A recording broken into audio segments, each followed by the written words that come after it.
Donc la première question que je vais poser, c'est à Olivier. Pourquoi et comment on en est arrivé là?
Mais surtout un avantage qui est énorme, c'est qu'on gagne en termes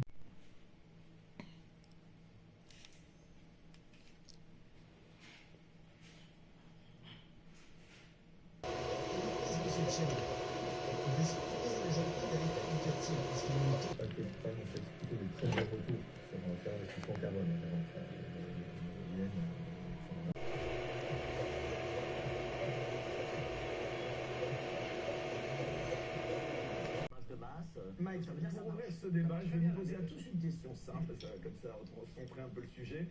Une question, vous êtes violente là? Oui, elle se défend, oui, légitime défense, c'est une violence légitime. Et le film montrerait ça, c'est exactement donc réalisateur. Voilà, merci beaucoup, ce sera la réponse donc de cette dernière question de la séquence confession.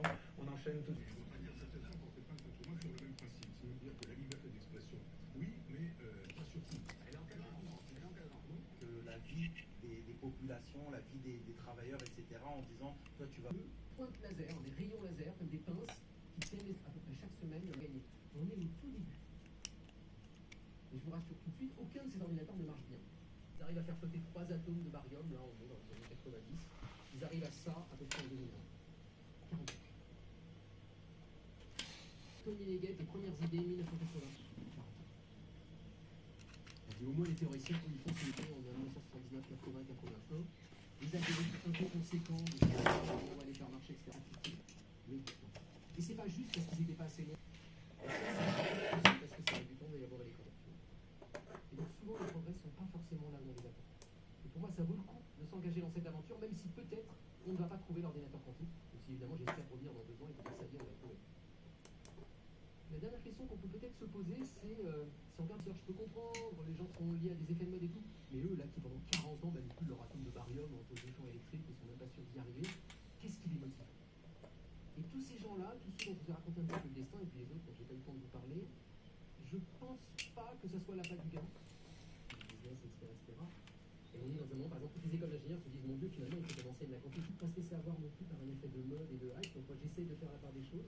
Et dans le livre, je commence vraiment par ce qui, pour moi, marche vraiment bien, les capteurs, il y a des tas de trucs incroyables, je n'ai pas le temps évidemment de tout raconter, il y a des applications très ordinateurs quantiques, de décortiquer un peu, et voir ce qui pourrait marcher, ce qui ne pourrait pas marcher, et faire un peu de tri dans les promesses. Au final, de les corriger, pour l'instant, depuis ça, on n'a pas trouvé grand-chose de mieux.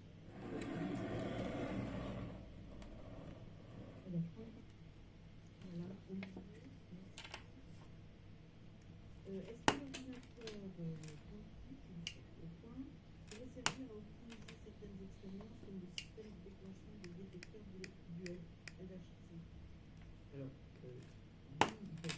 et par exemple, tous les militants, le LHC, le LHC, je pense que c'est à la mode, mais honnêtement, la physique des particules, quand on parle de LHC, on parle de la physique des particules, dans une espèce de grand tuyau dans lequel on va envoyer des protons qui vont être rentrés dedans, et puis cracher plein de petites particules qui permettent d'accéder au fond. Ils n'ont pas besoin d'ordinateur quantique pour jouer à cette chasse aux particules. Il faut que je vous explique quand même. Quand je faisais de la physique des supraconducteurs, par exemple, quand on avait une idée d'un nouveau matériau, on allait voir le chimiste un peu à reculons, en disant bon, alors peut-être ça serait sympa de mettre un soufre et un carbone à la place du cube, de voir ce qui se passe. On savait que c'était un boulot minimum, fabriquer de matériaux en laboratoire, mais c'est pas juste comme ça. Et donc là, l'ordinateur quantique serait une forme tablette, ça serait un calculateur, et on lui dirait tiens, qu'est-ce qui se passerait si je mettais du carbone, du soufre et du hydrogène? Il nous dit bah ça ferait un supraconducteur. Pouvoir et qu'on me laissait fabriquer des machines que je veux, je dois respecter les lois de la physique l'explosion quantique demain. Et de ce point de vue-là, c'est des limites technologiques.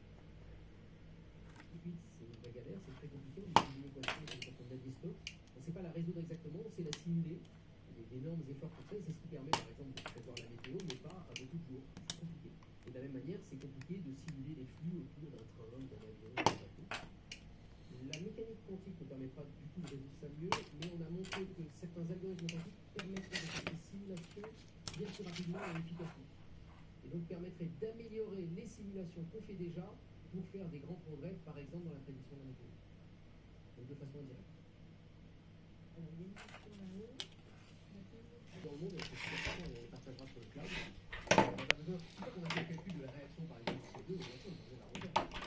Donc on n'est pas dans des ordinateurs avec des ordinateurs qu'on va se servir au quotidien pour tout faire, comme on fait avec nos ordinateurs actuels. On va avoir quelques ordinateurs à différents endroits du monde, comme c'est le cas actuellement, et qu'on va se partager sur Internet, comme c'est déjà fait. IBM par exemple propose sur le cloud certains ordinateurs quantiques sur lesquels on peut faire des petits calculs qui servent à rien. Donc l'équation ressemblait à l'équation de Schrödinger. Je ne sais pas pourquoi, je ne peux rien à la dire. Et voilà. Et donc eux sont très intéressés aux simulateurs quantiques pour calculer des phénomènes boursiers, parce qu'il se trouve que leur équation à eux ressemble à l'équation de la physique quantique. Donc c'est